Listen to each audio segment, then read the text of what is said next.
Hi friends, எல்லாரும் எப்படி சுகம்? நான் நல்ல சுகம், நீங்களும் நல்ல சுகமாக இருக்கணும்னு சொல்லி இறைவனை பிரார்த்தனை செய்து கொண்டு இன்றைக்கு நாங்கள் வந்து பிஎஸ் பிளாக்கில் பேசிக்லேருந்து டெய்லரிங் கிளாஸ் ஒவ்வொரு பகுதியாக பார்த்து கொண்டு வரோம் ஃப்ரெண்ட்ஸ்.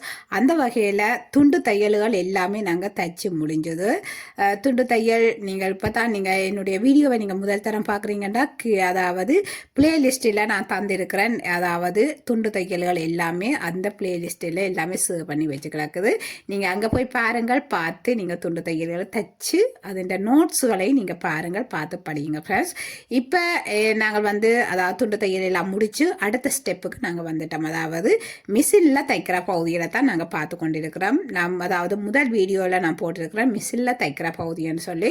அதாவது வட்டம், சதுரம், முக்கோணம் இதுகள் எல்லாம் வந்து எப்படி தைக்கிறது, அதே நேரம் வந்து அந்த ஹோனர் பகுதி எல்லாம் எப்படி தைக்கிறேன்னு சொல்லி உங்களுக்கு எல்லாமே நல்ல கிளியராக நான் சொல்லி தந்திருக்கிறேன். அதுகளையும் பார்த்து படியுங்கள் ஃப்ரெண்ட்ஸ். தைச்சு பழகுங்கள். அதாவது மிஷின் இல்லாதவர்கள் அதாவது பேக் ஸ்டிச் போட்டும் தையுங்கள். அதே நேரம் வந்து மிஷின் இருக்கிறார்கள், நீங்கள் மிஷின்லேயும் தைக்கலாம்ட்டு நான் அங்கே எல்லாம் விளங்கப்படுத்தி இருக்கிறேன். அடுத்ததாக நீங்கள் பார்ப்பீங்கன்னா நான் சாரி, அதாவது சாரி பாட்டம்னு சொல்லுவார்கள், சாரி போர்டர்னு சொல்லுவார்கள். அதாவது சாரி போர்டர் பகுதி தைக்கிறது நான் காட்டி தந்தேன்னா முதல் வீடியோவில். இன்றைக்கு நாங்கள் பார்ப்போமாக இருந்தால் அதாவது லுங்கி சரம்னு சொல்லுவார்கள். இந்த சரம் எப்படி தைக்கிறேன்னு சொல்லித்தான் நான் உங்களுக்கு இன்னைக்கு தைச்சு காட்ட போகிறேன். என்னுடைய இந்த யூடியூப் சேனலுக்கு இப்போ புதிதாக வரீங்கன்னா மறக்காமல் லைக் பண்ணுங்கள், ஷேர் பண்ணுங்கள், சப்ஸ்கிரைப் செய்யுங்கள். அருகில் வரும் பெல் பட்டனை கட்டாயமாக கிளிக் பண்ணுங்கள் ஃப்ரெண்ட்ஸ். அப்போது தான் நான் போடுற வீடியோக்கள் உங்களை வந்து சேரும் ஃப்ரெண்ட்ஸ். அது மட்டும் இல்லை, உங்களோட ஃப்ரெண்ட்ஸுகளுக்கு ஷேர் பண்ணுங்கள் ஃப்ரெண்ட்ஸ். இவ்வளோத்துக்கு இவ்வளோ உங்களால் ஷேர் பண்ண முடியுமோ அவ்வளோத்துக்கு அவ்வளோ உங்களோட ஃப்ரெண்ட்ஸுகளுக்கு ஷேர் பண்ணுங்கள் ஃப்ரெண்ட்ஸ். ஏனென்றால் உண்மையில் இது அவர்களுக்கு ஒரு பிரயோசனமாக இருக்கும். அதாவது டெய்லரிங்கு நாங்கள் படிக்கணும்னு சொல்லி ஆசைப்படுறவர்களுக்கு இந்த வீடியோக்கள் அவ்வளோத்துக்கு அவ்வளோ பிரயோசனமாக இருக்கும் என்று நான் 100% நம்புகிறேன். காரணம் வந்து இப்போ டெய்லரிங் கிளாஸ் வந்து நான் பேசிக்கில் அந்த அடிப்படையிலிருந்து ஒவ்வொரு பகுதியாக நாங்கள் ஸ்டெப்பாக பார்த்து கொண்டு வரோம். அப்போ அப்படி இருக்க உண்மையில் இதாக அவர்களுக்கு பயனுள்ளதாக இருக்கும். அதாவது முக்கியமாக குழந்தைகளோடு இருக்கிற அம்மாமார்களுக்கு உண்மையில் இது மிகவும் ஒரு முக்கியமானதாக இருக்கும். அதே நேரம் வந்து கொஞ்சம் வசதி வாய்ப்பு குறைவாக இருக்கிற அந்த பிள்ளைகளுக்கு உண்மையில் இது மிகவும் ஒரு பயனுள்ளதாக இருக்கும். நான் அவர்களுக்காண்டி தான் ஃப்ரெண்ட்ஸ் நான் இவ்வளவு தூரம் டைம் போனாலும் பரவாயில்லன்னு நான் செலவழித்து, அதாவது உங்களுக்கே தெரியும் டைம்கள், அதாவது எனக்கும் பிள்ளைகள் இருக்கிறார்கள். நான் அவர்களுடைய வேலையெல்லாம் செய்து விட்டு வேலையெல்லாம் செய்து அதுக்கு பிறகு தான் இந்த வீடியோ எடிட் பண்ணணும். அப்போ எனக்கும் டைம் பத்தாத ஒரு நிலை தான். அப்படி இருந்தும் நான் இப்படியும் செய்கிறேன். அதே நேரம் வந்து நானும் டெய்லரிங் கிளாஸ் இங்கே ஃப்ரான்ஸில் சொல்லிக் கொடுத்து கொண்டும் இருக்கிறேன். அப்போ அப்படி இருக்க டைம் பத்தாம விரைக்க உண்மையில் எனக்கும் கொஞ்சம் இறுக்கமாகத்தான் இருக்கும். ஏனெண்டா டைம்கள் அவ்வளோத்துக்கு இறுக்கமாக இருக்கும். அப்போ அப்படி இருக்க நாங்கள் அதில் இருந்தும் நான் என்ன பொறுத்த வரைக்கும் நான் என்னால் ஆன அளவுக்கு நான் அதாவது இந்த டெய்லரிங் கிளாஸை நான் ஃப்ரீயாக சொல்லிக் கொடுக்கணுமென்று எனக்கு ஆசை. ஏனெண்டா நான் கடந்து வந்த பாதைகள் அப்படியான ஒரு இறுக்கமான பாதைகள் என்றபடியாகத்தான் எனக்கு அந்த ஒரு ஆசை வந்தது. அதாவது நான் ஃப்ரீயாக என்னால் ஆன அளவுக்கு கடைசி ஒட்டாளுக்காவது நான் முழுசாக சொல்லி கொடுத்து அவர்களை நல்ல ஒரு நிலைக்கு கொண்டு விடணுன்றது என்னுடைய ஆசை.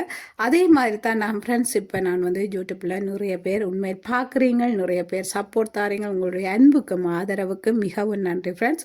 தொடர்ந்து வாருங்கள், தொடர்ந்து என்னுடைய டெய்லரிங் கிளாஸை பாருங்கள், படியுங்கள். நீங்களும் நல்ல ஒரு நிலைக்கு வர என்னுடைய வாழ்த்துக்கள் ஃப்ரெண்ட்ஸ். ஓகே ஃப்ரெண்ட்ஸ், வாருங்கள், தொடர்ந்து வாருங்கள். மறக்காமல் லைக் பண்ணுங்கள், ஷேர் பண்ணுங்கள், சப்ஸ்கிரைப் செய்யுங்கள். அருகில் வரும் பெல் பட்டனை கிளிக் பண்ணிவிட்டு வாருங்கள், நாங்கள் வீடியோக்குள்ளே போகலாம். இன்றைக்கி இந்த லுங்கி தைக்கிறதுக்கு நாங்கள் எடுத்துக்கொண்டு வந்த நூலை பாருங்கள். இதுக்கு நீங்கள் வந்து கருப்பும் நீங்கள் எடுக்கலாம், நீல கலரும் எடுக்கலாம், உங்களோட விருப்பம். நான் இன்றைக்கு வந்து இந்த லைட் நீல கலர் தான் எடுக்க போகிறேன். பாருங்க, சரத்தில் நாங்கள் இந்த நூலை போடும்போது இந்த நூல் வந்து வெளியில் தெரியாது, அதாவது நூல் தெரியக்கூடாது, புரியும்பா? அதாவது சரமும் நூலும் ஒரே கலரில் இருக்குது. ஓகே ஃப்ரெண்ட்ஸ், வாருங்கள், நாங்கள் இனி வந்து தைக்க போகலாம். நான் இது வந்து இந்த சரம், அதாவது நீங்கள் சிரிக்கக்கூடாது நான் சொல்லுவேன், இந்த சரம் வந்து இது புது சரம் இல்லை ஃப்ரெண்ட்ஸ். அதாவது இப்போ நீங்கள் பேசிக்காக பழகிற நீங்கள் புது சரத்தை மட்டும் எடுத்து தைக்க பழகாதீங்க. அதாவது புது சரம் வந்து மடமடப்பாக இருக்கும். இது பாருங்கோ, அதாவது இது உடுத்த சரம் வந்து நல்லா தோச்சு எடுத்த சரம் வந்து அப்படி சரம் வந்து நாங்கள் தைக்கும்போது இலகுவாக இருக்கும். இதே இது நீங்கள் புதுசு எடுப்பீங்கன்னா மட்டமடண்டு இருக்கும். அந்த கஞ்சி போட்டான்னு சொல்லுவார்கள். அந்த சரம் வந்து நல்ல மடமடப்பாக இருக்கும்.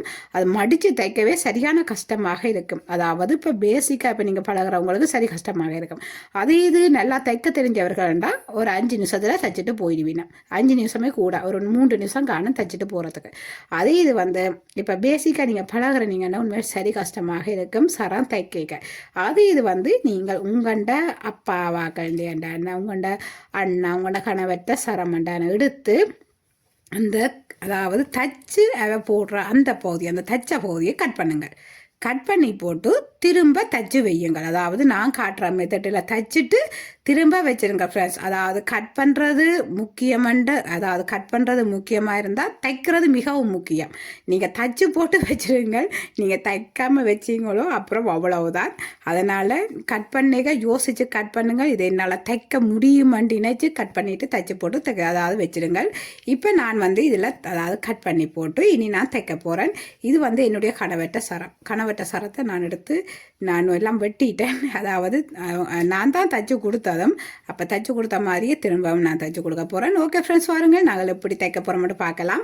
இதில் வந்து இந்த 2 பகுதியும் நாங்கள் எடுக்கணும். அதாவது 2 முடிவு பகுதியும் எடுக்க வேணும். எடுத்துட்டு பாருங்க, இந்த முடிவு பகுதி 2ம் நீங்கள் சரி சமனாக நீங்கள் வெட்டியிருக்கணும். அதாவது இந்த சைட்டு இந்த நேருக்கு ஒரே நேராக நீங்கள் கட் பண்ணியிருக்கணும். கட் பண்ணிவிட்டு அதுக்கு பிறகு நாங்கள் தைக்கலாம். பாருங்கள், இனி நான் வந்து அதாவது நான் முதல்ல கட் பண்ணி எல்லாம் எடுத்துட்டேன். பாருங்கள் பார்க்கலாம் இனி தைக்கிற மெத்தட்டை.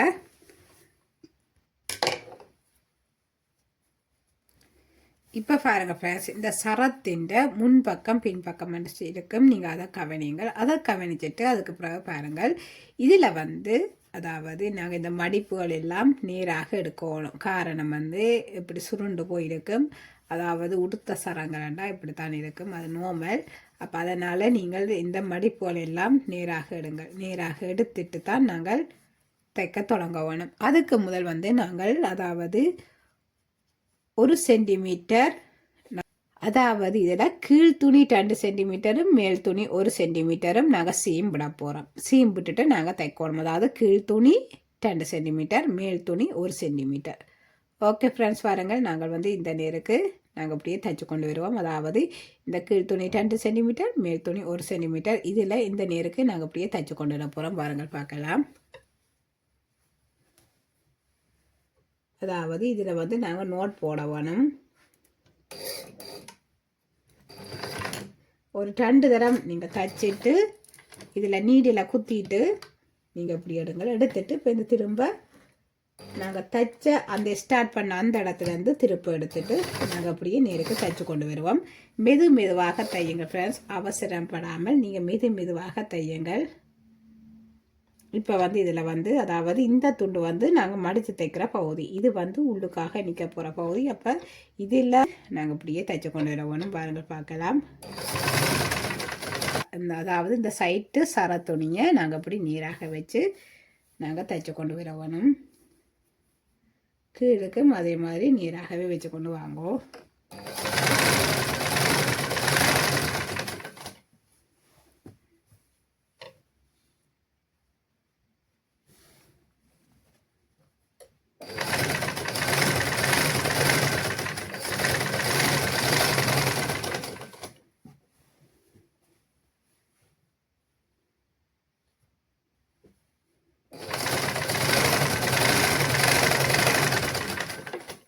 அதாவது இந்த ப்ரெஷர் ஃபுட்டுக்கு நேராக நீங்கள் தைச்சு கொண்டு வரணும். அதாவது இந்த துணியை நாங்கள் இப்படி ப்ரெஷர் ஃபுட்டுக்கு நேராக வச்சு தான் நாங்கள் இப்படி நீராக தைச்சு கொண்டு வரணும். நீங்கள் அதை விட்டுட்டு நீங்கள் இப்படி அங்கேஞ்சு நீங்கள் இறக்குவீங்கண்டா தையல் நேராக வராது. அப்போ அதனால் ப்ரெஷர் ஃபுட்டுக்கு நேராக நீங்கள் உங்களோட துணியில் நீங்கள் வைக்கணும். அதே நேரம் வந்து இந்த சைட்டுக்கு வடிவாக நாங்கள் நீராக இந்த துணியில் நாங்கள் இப்படி நீராக வச்சுட்டு தான் நாங்கள் தைக்க வேணும். அப்போது தான் எங்களுக்கு நீராக சரியாக வரும் தையல்.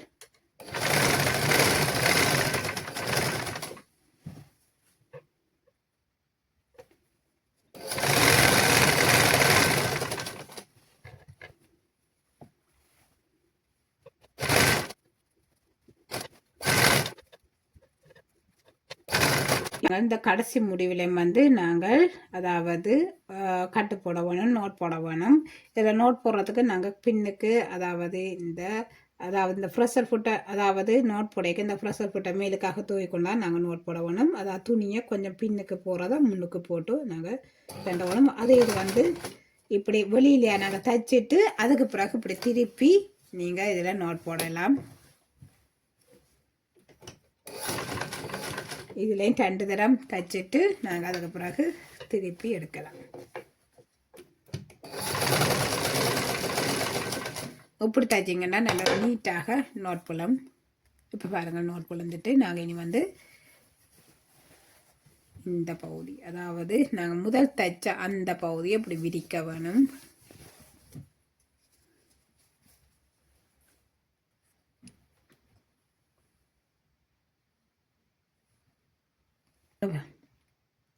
இப்போ பாருங்கள் ஃப்ரெண்ட்ஸ், இந்த கீழ் துணி வந்து 2 சென்டிமீட்டர் நாங்கள் விட்டுருக்கிறோம். இந்த மேல் சாரா துணி வந்து 1 சென்டிமீட்டர் விட்டுருக்கிறோம். அதாவது கீழே 2 சென்டிமீட்டரும் மேலுக்கு 1 சென்டிமீட்டரும். இந்த 2 சென்டிமீட்டர் விட்ட பகுதியை நாங்கள் அப்படி விரித்து போட்டு, அதாவது இந்த சரத்தை அப்படி விரித்து போட்டு அதுக்கு பிறகு இந்த 2 சென்டிமீட்டர் விட்ட இந்த பகுதியை நாங்கள் இப்படி இந்த 1 சென்டிமீட்டர் பகுதியோடு நாங்கள் இப்படி மடிக்க வேணும். மடிச்சிட்டு அதுக்கு பிறகு நாங்கள் இந்த பகுதியோடு அதாவது மடித்த பகுதியோடையே திரும்ப நாங்கள் ஒருக்கா மடிக்கணும். மடிச்சுட்டு நாங்கள் இந்த நேருக்கு நாங்கள் தைச்சு கொண்டு வர வேணும். இப்படியே நாங்கள் தொடர்ந்து இதை அப்படியே மடித்து அதாவது இந்த 1 சென்டிமீட்டர் அதாவது இந்த 1 சென்டிமீட்டர் பகுதியோடு இந்த 2 சென்டிமீட்டர் நாங்கள் அப்படி மடித்து திரும்ப ஒருக்கா நாங்கள் அப்படி மடிக்கணும். மடிக்கும்போது மிகவும் ஒரு அழகாக வரும். இந்த நேருக்கு நீங்கள் தைச்சு கொண்டு வரணும். பாருங்கள் பார்க்கலாம்.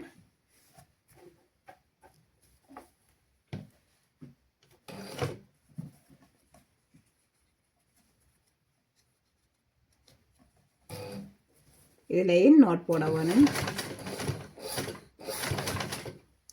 நோட் போட்டு அதுக்கு பிறகு நாங்கள் மடிக்க வேணும். மடிச்சுட்டு அதாவது இந்த 1 சென்டிமீட்டர் சீம் பகுதியோடு நாங்கள் இந்த பகுதியை இப்படி மடிச்சுட்டு நீராக வச்சுட்டு அதாவது நீராக வையுங்க. இப்படி 2 பக்கமும் நாங்கள் இப்படி நீராக வச்சுட்டு தைக்க வேணும்.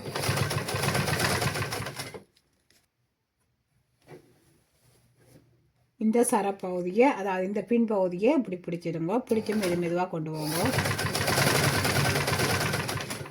மெதுவாக தையுங்க ஃப்ரெண்ட்ஸ். வீச்சாக தைக்க தேவையில்லை. நீங்கள் மெதுவாக தைச்சு கொண்டு போங்க. இதே இது புது சரம் வேண்டாம் கொஞ்சம் மடித்து தைக்க கஷ்டமாக இருக்கும். அதனால தான் நான் உங்களுக்கு பழைய சரத்தை நான் எடுத்து உங்களுக்கு தைக்க சொல்கிறேன். பழைய சரம் வேண்டாம் உங்களுக்கு ஈஸியாக இருக்கும். அதுக்கு பிறகு நீங்கள் புது சரத்தில் தைக்கலாம்.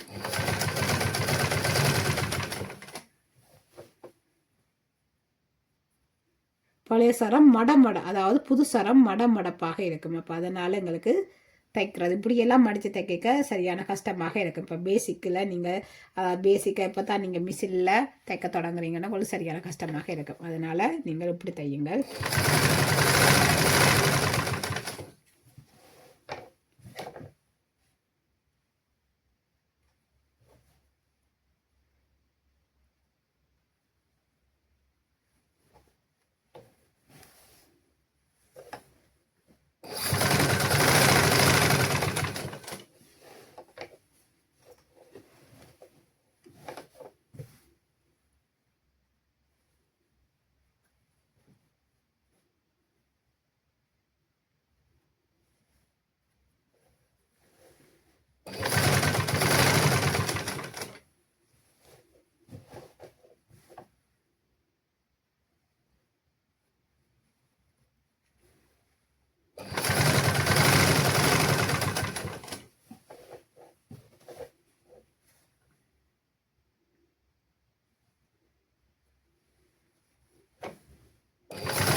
நாங்கள் தொடர்ந்து இப்படியே அதாவது இந்த சரத்தை 2 பகுதியும் சரி சமனாக நாங்கள் அங்காலையும் பிரித்து இஞ்சாலையும் பிரிச்சுட்டு தான் நாங்கள் தைச்சு கொண்டு போகணும்.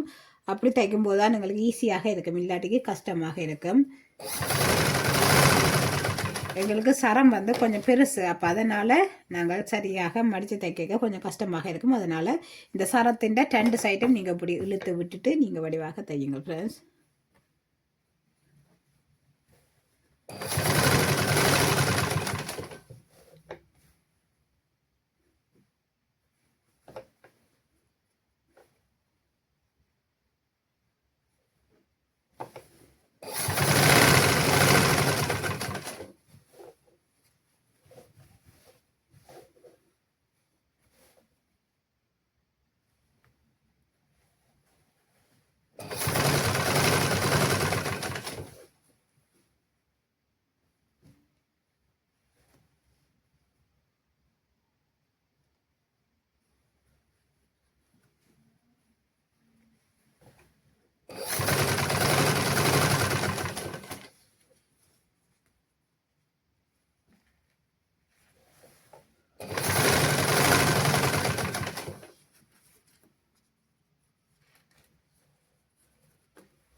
இதில் இப்போ தச்சு முடிஞ்சது. தச்சு முடிஞ்ச பிறகு நாங்கள் திரும்பவும் நாங்கள் இந்த ப்ரெஷர் ஃபுட்டை மேலுக்காக தூக்கி கொண்டு ஒவ்வொரு தடியை திருப்பித்தான் நாங்கள் இதில் ஒரு 2 தையல் போட்டுட்டோம். அதாவது நோட் போட போகிறோம்.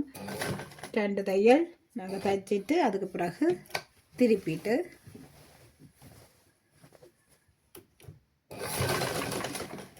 இப்போ பாருங்கள் நோட் விழுந்துட்டுது. நாங்கள் இனி வந்து இதை கட் பண்ணி போட்டு அனுப்போம்.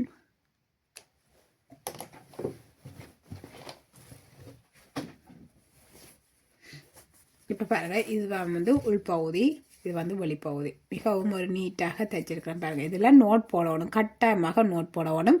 நாங்கள் தைக்க தொடங்கும் போது நோட் போடணும், தைச்ச முடிஞ்ச பிறகு நோட் போட வேணும். அப்படின்னா தான் இந்த தையல் வந்து அவ்வளோமே இருக்கும். இப்போ பாருங்கள் தைச்சு முடிஞ்சது. மிகவும் அழகாக தைச்சிருக்கிறேன் பாருங்கள். இந்த நேருக்கு அப்படியே தையல் வந்து கொண்டு இருக்கும். அதாவது நாங்கள் அது சீம் பகுதியை மடித்து தைச்சிருக்கிறோம் பாருங்கள். மிகவும் அழகாக இருக்குது. இந்த தேவையில்லாத நூல்களை கட் பண்ணி விடுங்க.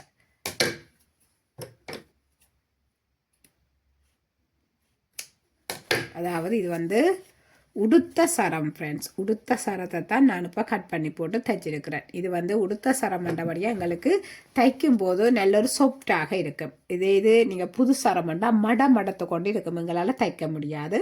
அது இது வந்து இப்போ பேசிக்காக இப்போ தான் நீங்கள் பழகுறீங்கன்னா தயவு செய்து இப்படி நீங்கள் கட் பண்ணி போட்டு தைக்க நீங்கள் கவனித்து தைக்க வேணும். அதே நேரம் வந்து நீங்கள் அதாவது உடுக்குற சரங்களை நீங்கள் கட் பண்ணி போட்டு நீங்கள் தைப்பீங்கன்னா முக்கியமாக தைச்சு முடிச்சிடணும். நீங்கள் தைச்சு முடிச்சுட்டு வையுங்க ஃப்ரெண்ட்ஸ். நீங்கள் தைக்காமல் நீங்கள் அதாவது உடுக்குற சரத்தை நீங்கள் தைக்காமல் வைப்பீங்கன்னா வீட்டில் பேச்சு போனீங்க. அப்போ அதனால் நீங்கள் கட்டாயமாக நீங்கள் இப்படி தையுங்கள், ஆனால் தைச்சு முடிச்சிடுங்க. அதாவது இப்போ கையால் தைக்கிறீங்கன்னா தைச்சு முடிச்சுட்டே வையுங்கோ. நீங்கள் தைக்காமல் வைப்பீங்கன்னா இப்போ அது பெரிய ஒரு பிரச்சனை வந்துடும். அப்போ அதனால் அதாவது நீங்கள் வீட்டில் இருக்கிறவர்களுடைய சரத்தை எடுத்து நீங்கள் இப்படி கட் பண்ணி போட்டு தைச்சாலும் தைச்சு முடியுங்க ஃப்ரெண்ட்ஸ். தைச்சு முடிச்சுட்டு திரும்ப அதே மாதிரியே கொடுங்க. ஓகே ஃப்ரெண்ட்ஸ், இப்போ நாங்கள் வந்து தைச்சிருக்கிறோம். இது வந்து நீங்கள் மிஷின் இல்லாதவர்கள் பேக் ஸ்டிச் தையுங்கள். ஓகே ஃப்ரெண்ட்ஸ், வாருங்கள் நாங்கள் இன்றைக்குரிய வினாவை பார்ப்போம். அதாவது நாங்கள் மிஷினில் தைச்சிருக்கிறோம். அதாவது ஆரம்பத்துலேருந்து ஒவ்வொரு வினாவாக நான் கேட்டுக்கொண்டு வரேன். நிறைய பேர் கமெண்ட் செய்கிறீங்க. உண்மையில் சந்தோஷமாக இருக்குது. தையல் இவ்வளோ பேர் ஆர்வமாக இருக்கிறீங்கன்னு எனக்கு தெரியுது. உண்மையில் மிகவும் சந்தோஷம். தொடர்ந்து வாருங்கள். தொடர்ந்து நான் உங்களுக்கு வினா தருவேன். அந்த வினாக்களுக்கு நீங்கள் ஒவ்வொன்றுக்கும் நீங்கள் பார்த்து அதாவது வீடியோ பார்த்து புரிஞ்சு கொண்டு தான் நீங்கள் அதில் கமெண்ட் செய்ய போகிறீங்க நீங்கள் வீடியோவை. அப்போ அதனால தான் நான் உங்களுக்கு தைச்சு எல்லாம் காட்டின பிறகு முடிவில் வந்து நான் உங்களுக்கு வினா கேட்கிறேன். அதாவது அப்படியெல்லாம் தான் ஃப்ரெண்ட்ஸ் எங்களுக்கும் ஒரு ஆர்வமாக இருக்கும். உண்மையில் ஒவ்வொரு கமெண்ட்ஸுக்கும் நீங்கள் பதில் சொல்லிக்கும் மேல் எனக்கு மிகவும் சந்தோஷமாக இருக்குது. அதாவது நீங்கள் உண்மையில் அந்த கமெண்ட்ஸில் அதாவது அந்த வீடியோவை புரிஞ்சு அதுக்கு பிறகு அதுக்கு கமெண்ட் செய்கிறன்றது உண்மையில் அந்த கேள்விகளுக்கு ஒவ்வொன்றுக்கும் விட சரியான விட சொல்லும்போது எனக்கு அவ்வளோத்துக்கு அவ்வளோ சந்தோஷமாக இருக்குது. உண்மையில் நான் என் வீட்டிலையும் என்னுடைய ஸ்டூடெண்ட்ஸுக்கு நான் சொல்லிக் கொடுக்குறேன் நான் பாடங்கள். அப்போ அப்படி இருக்கேன் அந்த தையலை பற்றி அதாவது அவர்கள்ட்டையும் தையலை பற்றி நான் வினாக்கள் கேட்பேன். அவர்களும் இதே மாதிரி மிகவும் சரியான விட சந்தோஷமாக சொல்வார்கள். உண்மையில் எனக்கு அவ்வளோத்துக்கு அவ்வளோ பிடிக்கும். ஏன்னா ஒரு வினாவை நாங்கள் கேட்குறோம்னா அவர்கள் அந்த வினாக்குரிய விடையும் சரியாக சொல்லுவார்கள். காரணம் வந்து அந்த அந்த நாங்கள் சொல்லிக் கொடுக்குறத வந்து அவர்கள் வடிவாக புரிஞ்சு கொள்வார்கள். அப்போ அதனால தான் அந்த சரியான ஒரு பதில் வருகுது அவர்கள்ட்ட இருந்து. உண்மையில் எனக்கும் இதில் சந்தோஷம். அதாவது இந்த வீடியோக்களை நிறைய பேர் பார்க்குறீங்க, பார்த்துட்டு சரியான பதில்களை நீங்கள் கமெண்ட் செய்து கொண்டு வாருங்க. உண்மையில் மிகவும் சந்தோஷம். தொடர்ந்து வாருங்கள் ஃப்ரெண்ட்ஸ். தொடர்ந்து படியுங்கள். தொடர்ந்து படித்து நீங்களும் நல்ல ஒரு நிலைக்கு வர வாழ்த்துக்கள். தொடர்ந்து வாருங்கள். நிறைய பேர் கமெண்ட் செய்கிறீங்க, சந்தோஷம். தொடர்ந்து வாருங்கள் ஃப்ரெண்ட்ஸ்.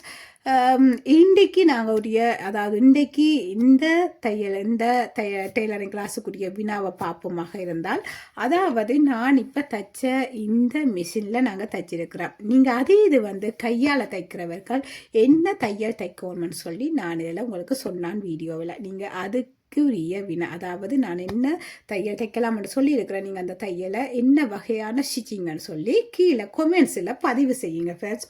ஓகே ஃப்ரெண்ட்ஸ், வாருங்கள். நாங்கள் இனி அடுத்த வீடியோவில் சந்திப்போம். மறக்காமல் லைக் பண்ணுங்கள், ஷேர் பண்ணுங்கள், சப்ஸ்கிரைப் செய்யுங்கள். மறக்காமல் கூட ஃப்ரெண்ட்ஸுகளுக்கு ஷேர் பண்ணுங்கள் ஃப்ரெண்ட்ஸ். அதுதான் மிகவும் முக்கியம். ஏனெண்டா நிறைய பெண்களுக்கு இதுக்கும் அவர்களும் படித்து அவர்களும் தங்களுக்கு என்று ஒரு அதாவது கைத்தொழிலை சுயமாக அவர்கள் உருவாக்கி கொள்வதற்கு எங்களாலான ஒரு சிறிய உதவியாக நாங்கள் இணைச்சு கொள்ளலாம். ஓகே ஃப்ரெண்ட்ஸ், வாருங்கள் நாங்கள் அடுத்த வீடியோவில் சந்திப்போம். தேங்க்யூ, பாய்.